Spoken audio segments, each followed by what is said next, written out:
Welcome to Directors Dialogues, our virtual conversation with visionary leaders of science, healthcare, and biotechnology.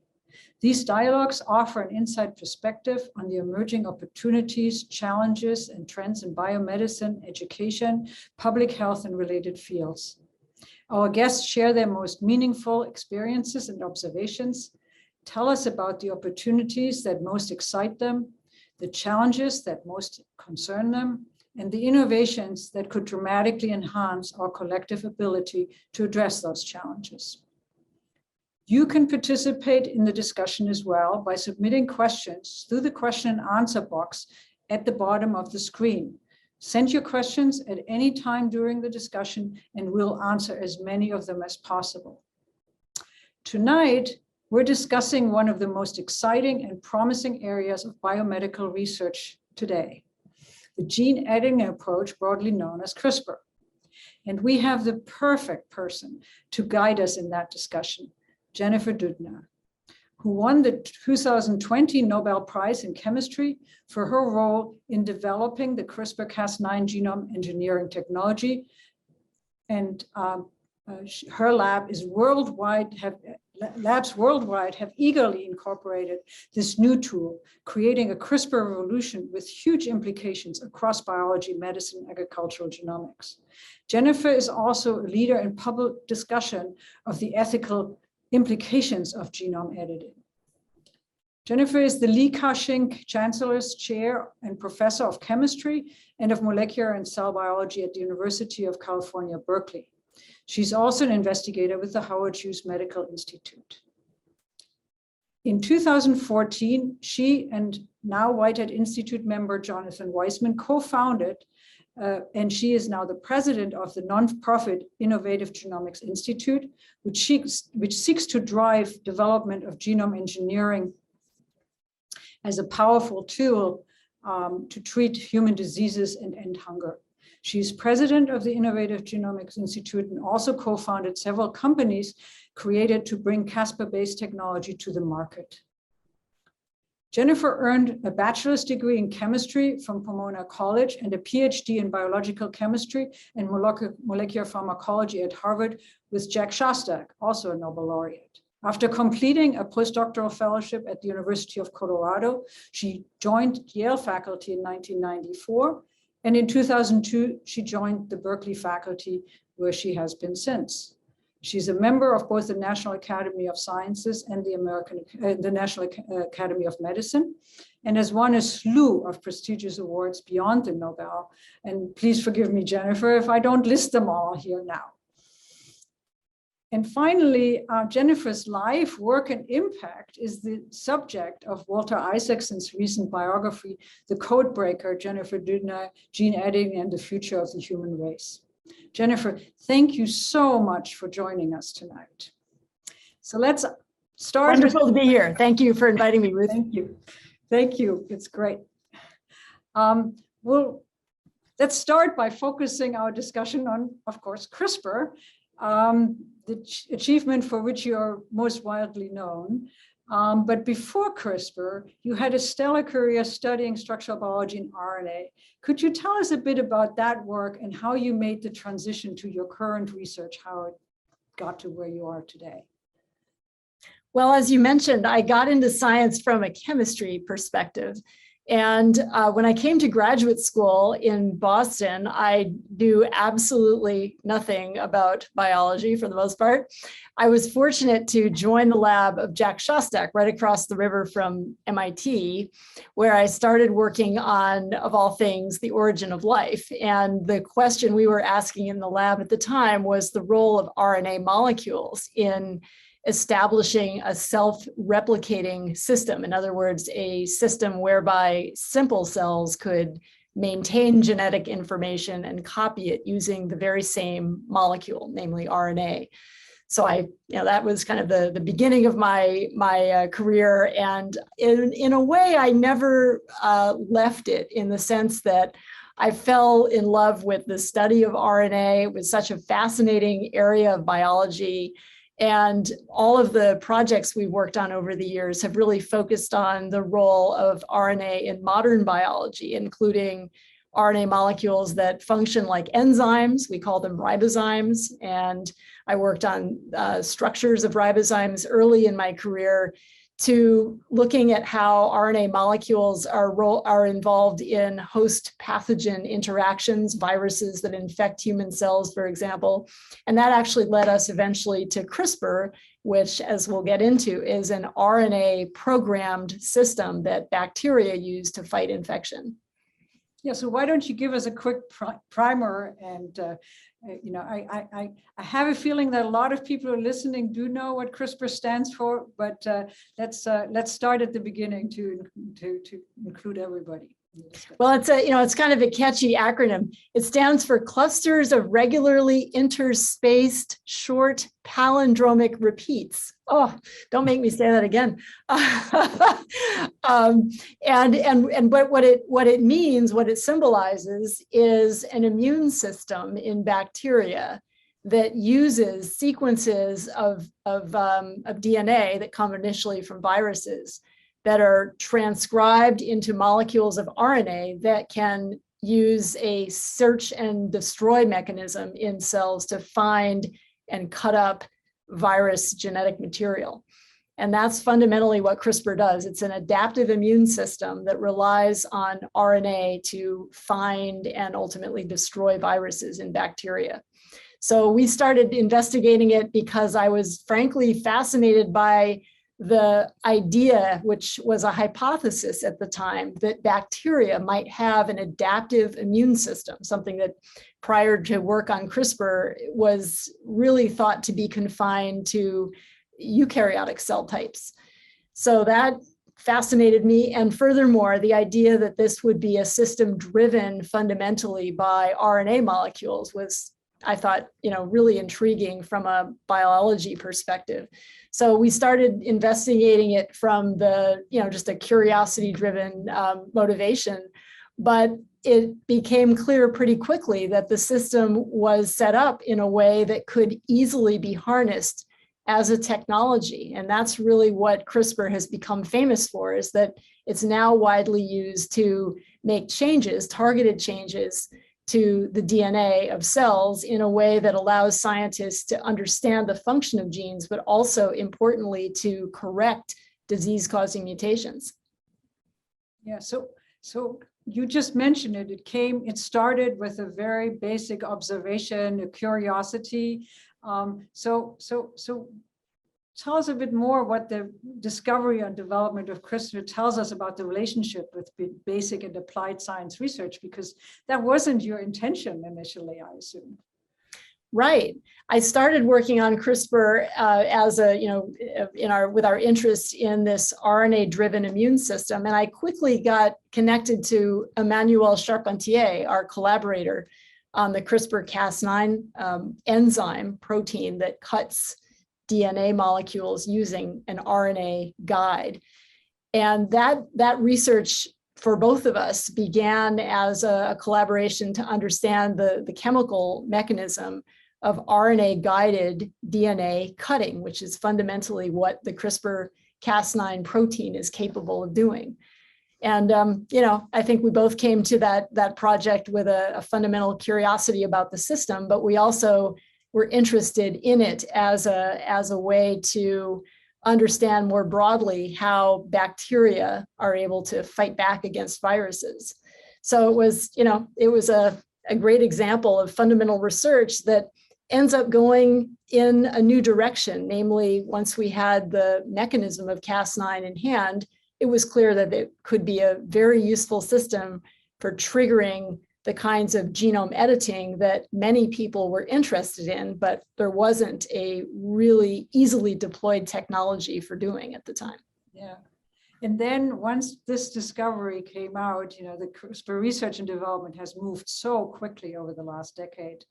And there's so many applications. So I just want to sort of name a few local examples from Whitehead Institute scientists, like your former colleague and now my colleague, Jonathan Weissman, is using CRISPR technology in many creative ways, developing potential therapeutics for viruses, to tracking ways of how cells repair damage, or how you can actually follow cancer origins.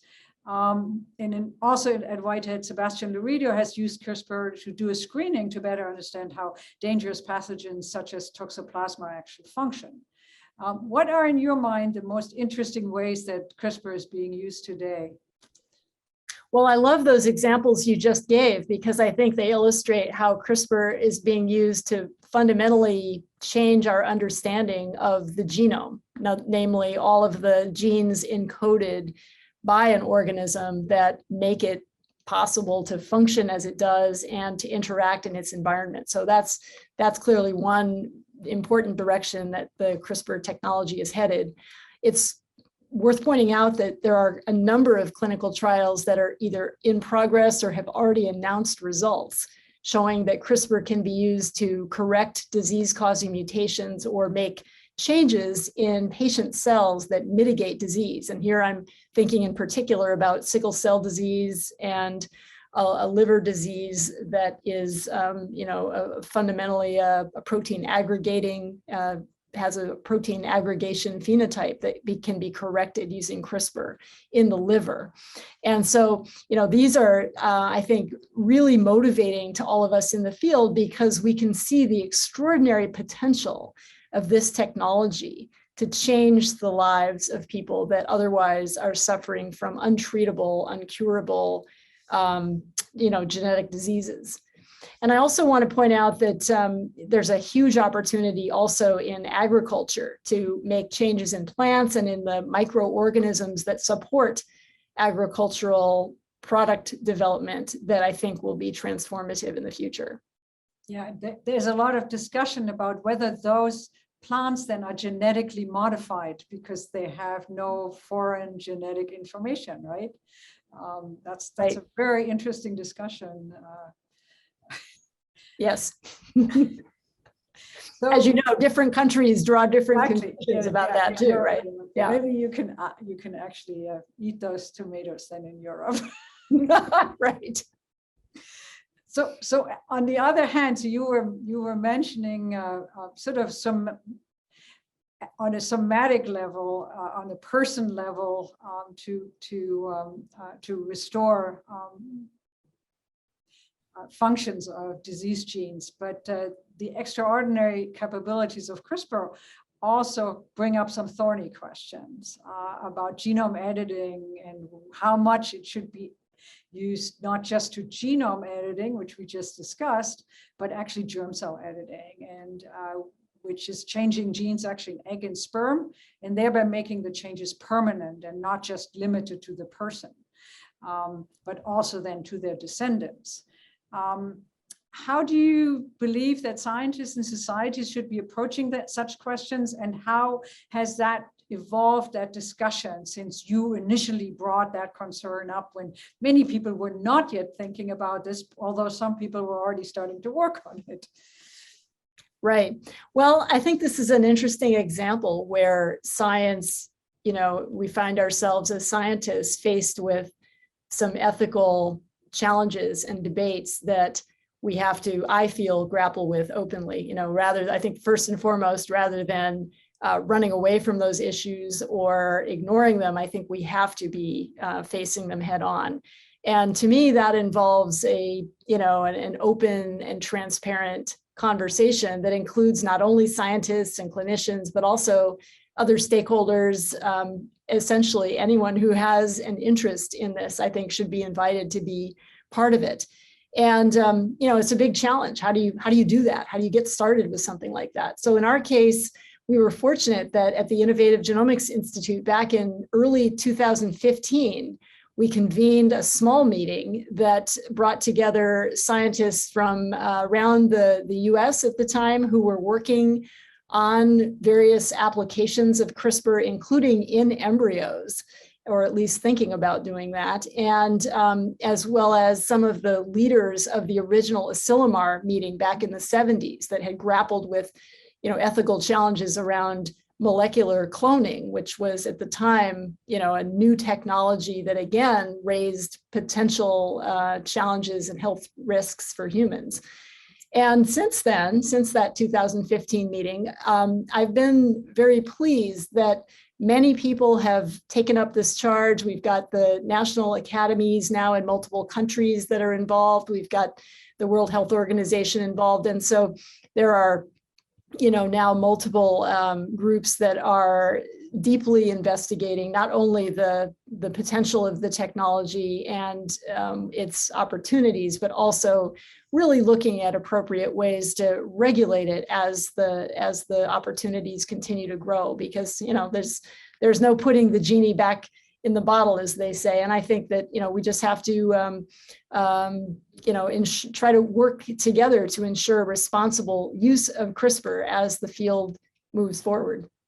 Have governments made real decisions, or is it left to the scientists? Yeah, not really. I mean, I think it's at this point, it's still really in the hands of scientists and scientific societies to put forward guidelines that are, being distributed right now among communities of researchers and clinicians that are using CRISPR.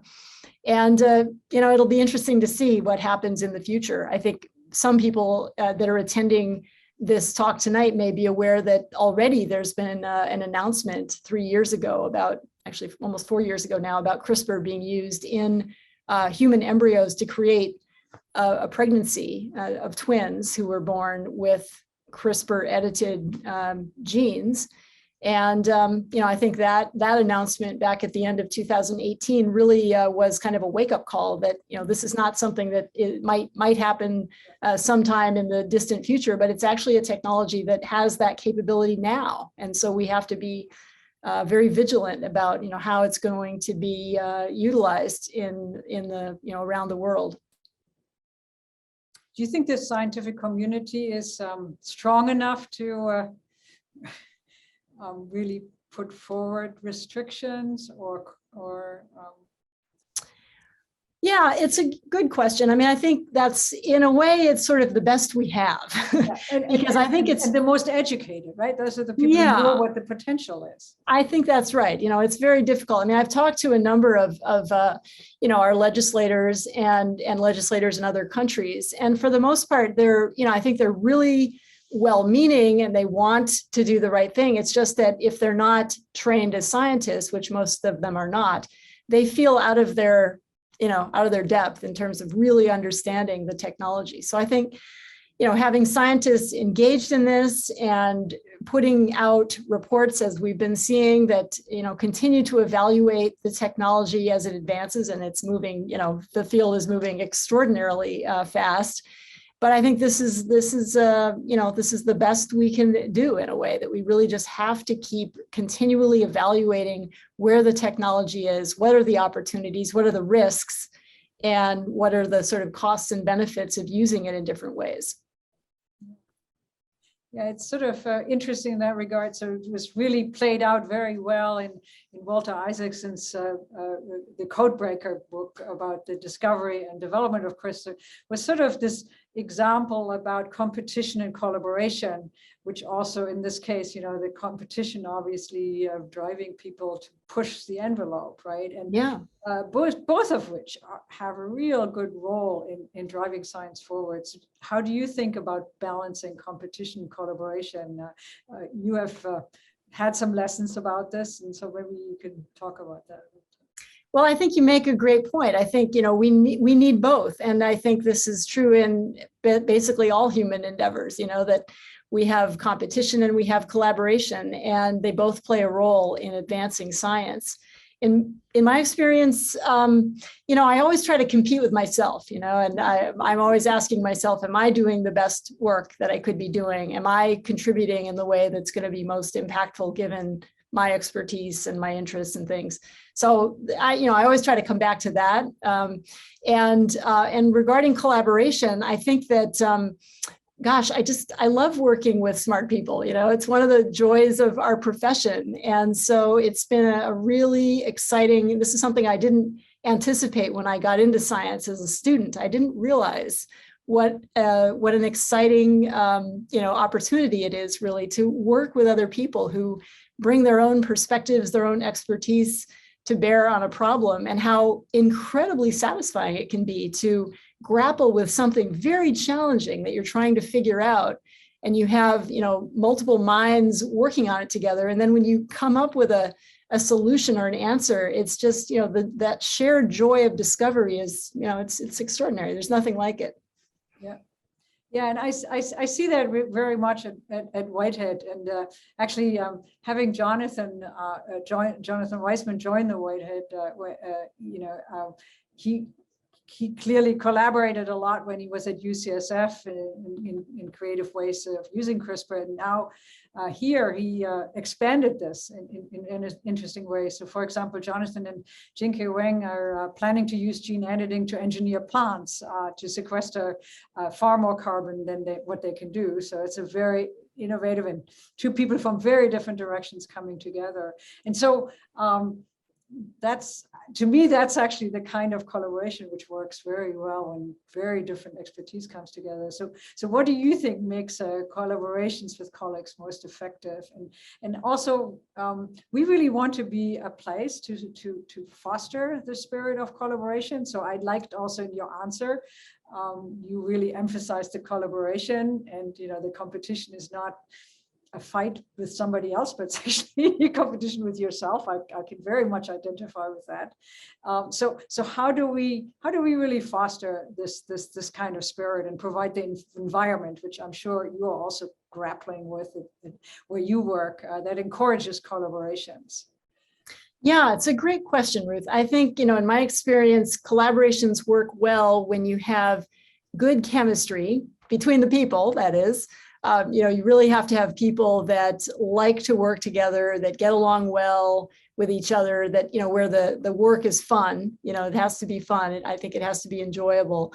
And it also has to involve people bringing different kinds of expertise to a problem. In my experience, collaborations have kind of fizzled when everybody's kind of got the same perspective on something, and especially if the problem or project is not top priority for the group, for people, or for at least some people in the group, then it also doesn't work very well. So you have to have a really compelling problem that all the people participating in are excited about, and that they feel they have a unique piece of expertise or perspective to bring to the project. So their work is really necessary to the success of the project. And when those things are true, then, magic happens, I feel. It can really accelerate the kinds of things that one can get done.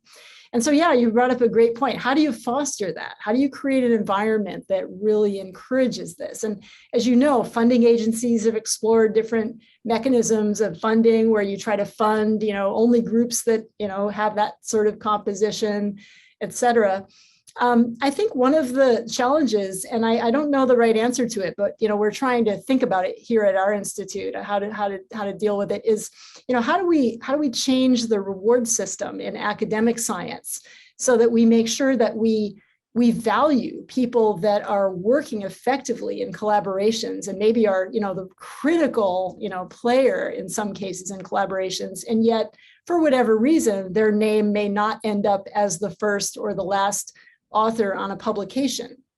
And how do we grapple with that? How do we grapple with more junior scientists collaborating with somebody who's very senior in their field, and again figuring out how to ensure that everybody gets credit for the work that we're doing? And I don't have any magical answers to this, but I think there are some creative ideas that are being discussed about, and we already see papers published with, consortia kind of, listed as the author, where you have a detailed description of what each person in the consortium contributed to the project, things like that. So I think there's some interesting ideas out there that are being explored to foster this collaborative spirit even more than we're already doing. COVID did not help to foster the collaborative spirit of the Institute. No. But, so what would be your advice for a young faculty member? You just mentioned young and older in terms of collaboration. Because that's a question I'm often Yeah. Well, I encourage our junior faculty to, and we actually have a number of project scientists at the Innovative Genomics Institute as well, kind of analogous to Whitehead Fellows, I would say. And, I encourage them to really go after problems that they think are impactful, that they're excited about, that are really well suited to their expertise, but not to be afraid to pull in others who have complementary things to bring, to the project, whether it's a new perspective or a particular expertise they bring to it. And again, I think it really comes down to ensuring in the end that we value collaborative work when those folks are reviewed for promotions and advancement, that we ensure that we as an institution, that we have a culture here that really does value that kind of collaborative work and not simply looking at where someone's name is on a publication. So do you think funding NIH is getting that? Yeah, I think in some cases. That, so in terms of like your contributions. I think it's still a challenge, isn't it? Because, and I've been on study sections, I'm sure a number of the faculty, if there are faculty listening to this, you've done this where, you're asked to evaluate people that are applying for funding, and it can be tricky if they are a person who, let's just take bioinformatics as an interesting field where people are often working collaboratively with a number of groups on maybe a variety of projects where their contributions are critical, and yet they may not, for various reasons, end up first or last on publications. And so to evaluate their contributions, you really, in a way, have to read the papers, and you have to use other metrics to understand what their contributions are. So I think we're still grappling with that, but I think the NIH is increasingly, I think people that serve on these review panels are aware of this challenge and are exploring different ways to try to manage it. Yeah. Let's go back to lab culture. We went from institute.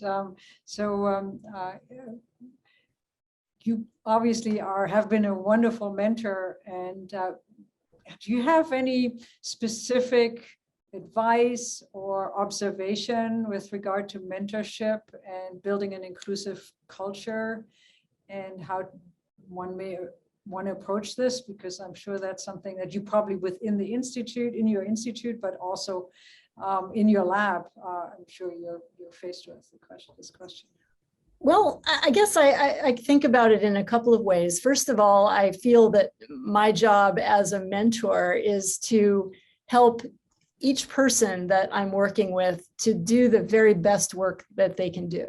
And that involves understanding who they are as a scientist and a person, what their passions are, what they're good at doing, what they enjoy doing, the kinds of people they enjoy working with, all of those things. And so, for example, when a new student or a new lab member joins my group, I try to spend enough time with them that I can, learn about them a bit and, find out how they like to do science and what they like to think about. And then, to really help them get into a project and working with the right people where they can excel. And sometimes you get it right and sometimes you don't right away, and when I don't get it right, I try to figure out and really working with the person and asking, okay, so, is the project not working well because, the project is flawed in some way, or we didn't have the right idea?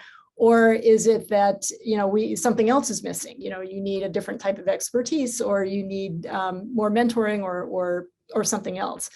And so that's I've really come to this way of thinking about running a lab over time. I certainly didn't think about this, for a long time when I had first started my lab. I was just trying to do science, and I had projects that I was really excited about, and I tried to, get students excited about the things that I wanted to do.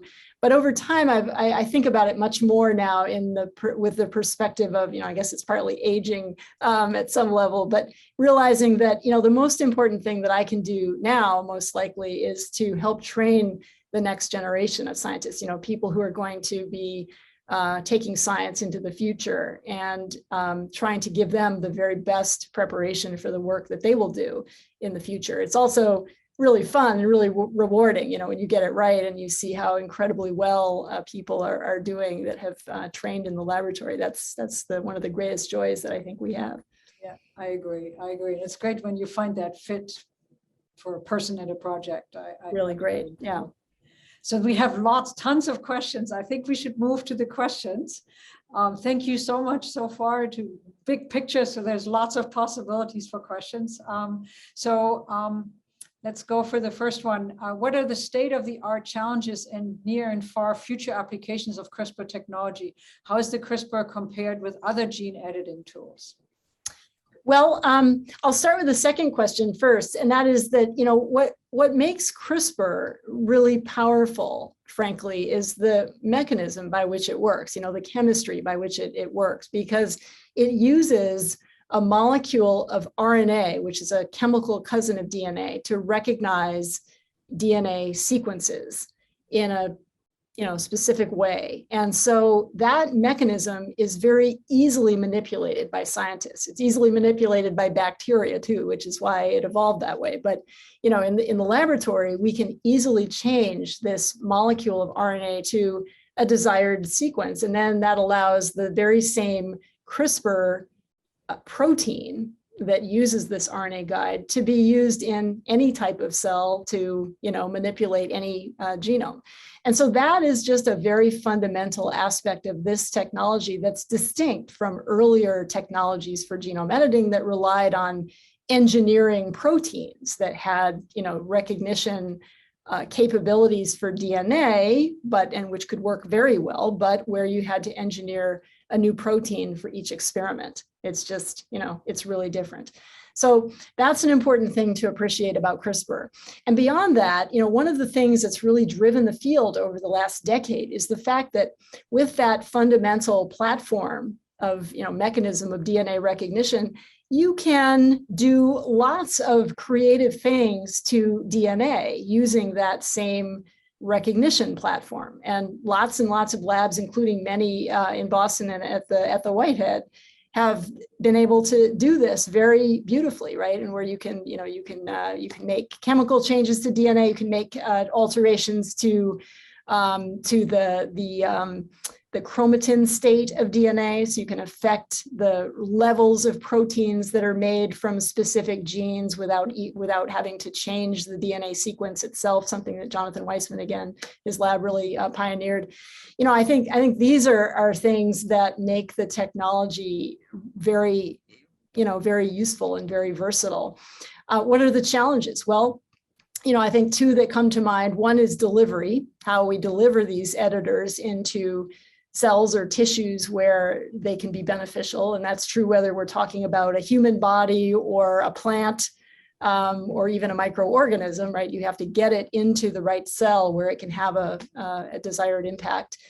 And the other thing is ensuring precision of editing, because it's one thing to be able to hit a target, but with genome editing, what we really want to be able to do ultimately is to precisely dictate what change is made to the DNA. And that's still a challenge in the field, is ensuring that a precise change of our desire is made at a particular place in a genome. And so I think over the next, certainly the next decade, but probably before that, frankly, those challenges will be addressed with lots of creative approaches that are already in progress.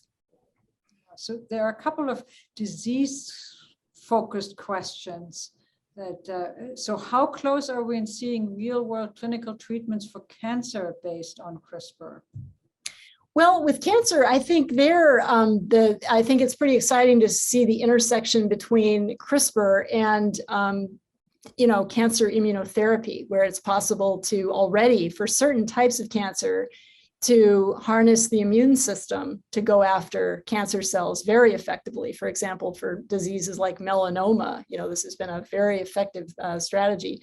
It's much harder with solid tumors. And I think over time, I hope that, CRISPR will impact that field by making it possible to program immune cells more effectively to target different tumor types.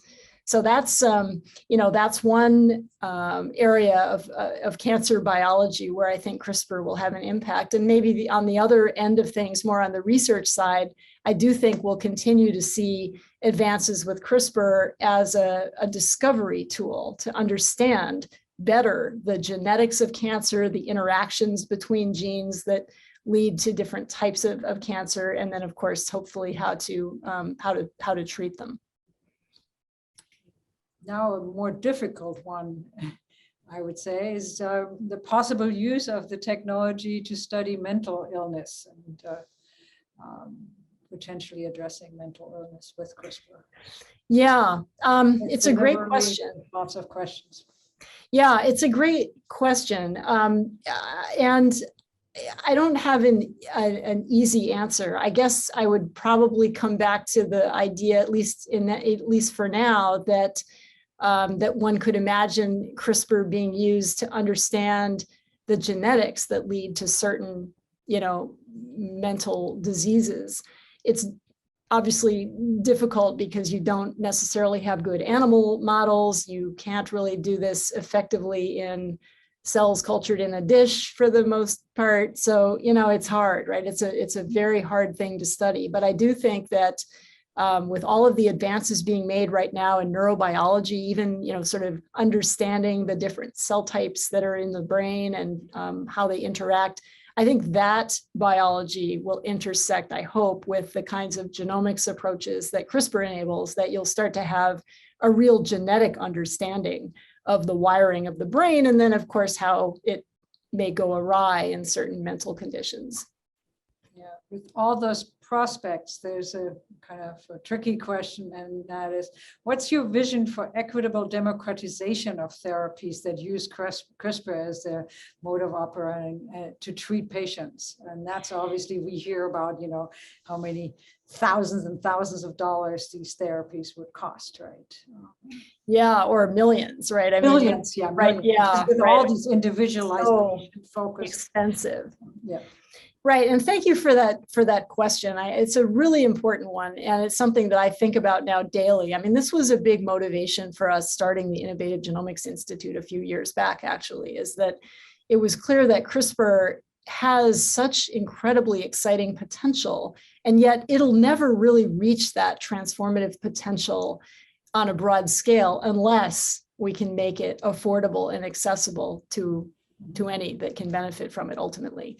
That's a tall order. It's a hard, thing to contemplate, but I do think that in the case of CRISPR, at least, we can tackle it partly by just applying that lens to projects that we work on at the Institute. So I'll give you a couple of examples. We have an FDA approved phase 1 clinical trial that's underway currently for sickle cell disease. It's a 3-way partnership between the University of California, Berkeley, San Francisco, and UCLA. So the trial is actually being conducted by scientists at UCLA, but with technology that was developed at the Innovative Genomics Institute using CRISPR. And why run another sickle cell trial? There's several underway already. Well, we're the only nonprofit organization running a trial. And our motivation is that we want to do this in part to de-risk the technology to the point where we can partner with companies appropriately, but with some control over the cost of the therapy.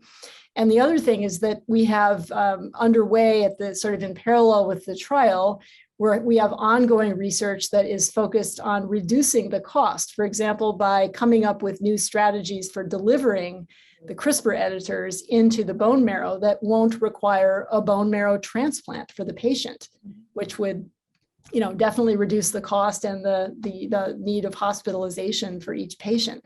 So it's those types of things that I think one can apply to projects to, really hopefully in the future drive down the cost per patient. Another example is that we have a clinical testing lab that we've set up at our institute that right now is doing COVID testing, but in the future is going to be doing validation of CRISPR edited tissues and samples from patients that we can control. And so it gives us a way to, in real time, be evaluating the efficacy of those editing experiments. And again, we hope to accelerate the testing of delivery strategies with new types of editors that will, over time, reduce the cost of this type of treatment. Yeah, I think that's because it's interesting. It's really the delivery and the efficacy more than almost the methodology itself, right? I think at this stage, yeah, that's right. So there are a few questions to the methods, actually, which are really, I think, really interesting questions. How reversible are CRISPR edits? Once an edit enters an organism, can it ever be eliminated? Well, yeah, it's a good question. I suppose one could edit it, do a second edit to remove it or change it furthermore. But probably, realistically, I think that, genome editing will be deployed in a variety of ways that will depend on the treatment that's needed. So for example, it's one thing if a patient has sickle cell disease and they need to have, essentially, they need their red blood cells to be replaced by cells that can make a form of hemoglobin, the protein that carries oxygen in the blood that's not prone to aggregation, which is what happens with sickle cell disease.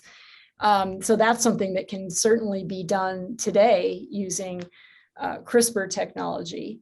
I'm trying to remember where I was going with this. And this was about the efficacy, right?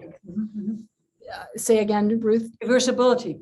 Oh, right, the reversibility, right. So in the case of a treatment like that, you would really want that to be effectively a permanent change in the person. It might be very different if you have a gene that needs to be turned on, let's say, for a short period of time to provide an essential protein, let's say during development, that you don't want to have produced once the individual is more advanced, say, as an adult.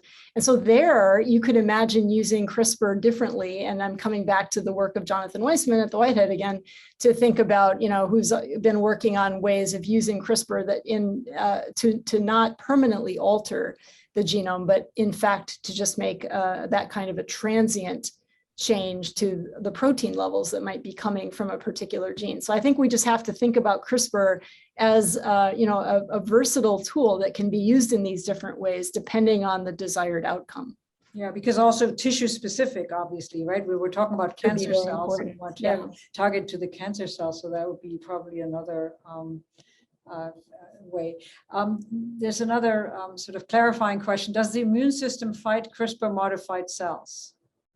Yeah, that's a really interesting question. So far, it looks like not. And this is based on work that has been published from groups like Carl June, who's been looking at this for edited T cells, and for various companies that are, running clinical trials for genetic diseases. And so far, it really looks like those edited cells are not rejected by the immune system, although it's something that I think needs to continue to be investigated for each application.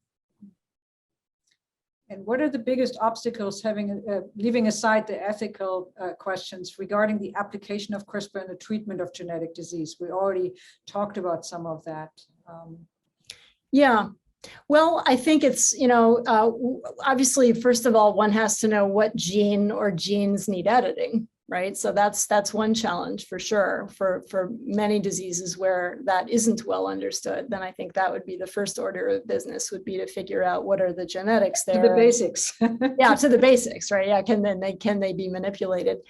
We didn't talk about accuracy of editing, but there's always the potential for what people call off-target editing. We know this can occur.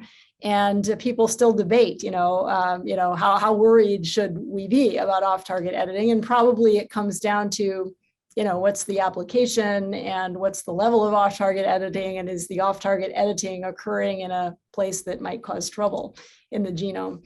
And fortunately, there are lots of tools now for evaluating this. So the scientific community has really focused on this question in a big way. So there's a large literature on the accuracy of CRISPR genome editing in different types of cells and under different conditions and with different types of editors. And, I just think that, again, it's the kind of thing where obviously the bar for clinical use has to be high. If we're doing research experiments or we're working in other systems, animals or plants, the bar is probably lower. But in all cases, fortunately, we now have very good tools for evaluating the accuracy. And increasingly, there are a wide range of CRISPR editors that have different intrinsic accuracies as well. Thank you so much for answering all the questions. So there's a last question, which I think is a great one for a last question. And that is, looking back over your whole career, is there some question you ran across that seemed impossible to answer, but now tempts you to take another crack at it? Gosh, what a wonderful question. I'm not very prepared to answer it, though. Well, I often think about, for me, it often comes back to the fundamentals, about evolution and trying to understand something about why does modern biology look and act the way it does. And currently, I guess the area that I've gotten most intrigued about with respect to just very fundamental science is kind of the microbial world. I have a wonderful colleague here at University of California, Berkeley, Jillian Banfield, who's also one of the directors here at our institute. And, she's a real leader in the metagenomics of microbial populations, not only in places like the human gut, but she also works a lot in environmental samples. And the biology there is so incredibly interesting. And she keeps coming across things that are just, really unexpected and unusual. She not only was one of the first labs to find CRISPR sequences in the first place way back when, but, increasingly she's exploring the nature of inheritance in these organisms. And it turns out that it's not nearly as simple as, I certainly thought it was. And also the boundary between a living cell and a virus is a lot more fluid than I used to teach to my, intro biology students here. So, I think it just is a great reminder. I don't think I'm exactly answering your question, but I'm just telling you that this is an area of biology where I think there's a lot of interesting exploring left to be done. We don't necessarily even know what questions to be asking. It's more about just kind of keeping your eyes open for interesting phenomena that then might alert you to a new activity in biology that would be exciting to explore. Yeah, so who knows, right? Microbes and viruses have taught us so much of so much biology, right? And maybe the problem of how you go into tissues and how you deliver may also come from exactly could be cracked by studying these organisms. I agree completely. Yeah. So Jennifer, thank you so much. This was so much fun, and we could be going on and on and on. Thanks for joining me today and making this definitely a memorable addition to our Director's Dialogue. I greatly enjoyed the conversation, and I'm sure our audience did as well. I'm sorry for those questions we were not able to answer. Thanks for joining us. The Whitehead Institute is an extraordinary place, and I hope that you will take some time to learn a bit more about the work we are doing and the discoveries made at the Institute. Please go to our website, whitehead.mit.nu, to learn more, edu, whitehead@mit.edu, to learn more about our research. There you can sign up for Pulse, our monthly newsletter, and if you choose, make a gift to support our crucial work. Until next time, continue to stay safe and be well. And once again, thank you so much, Jennifer. This was a really inspiring conversation, and best to all of you.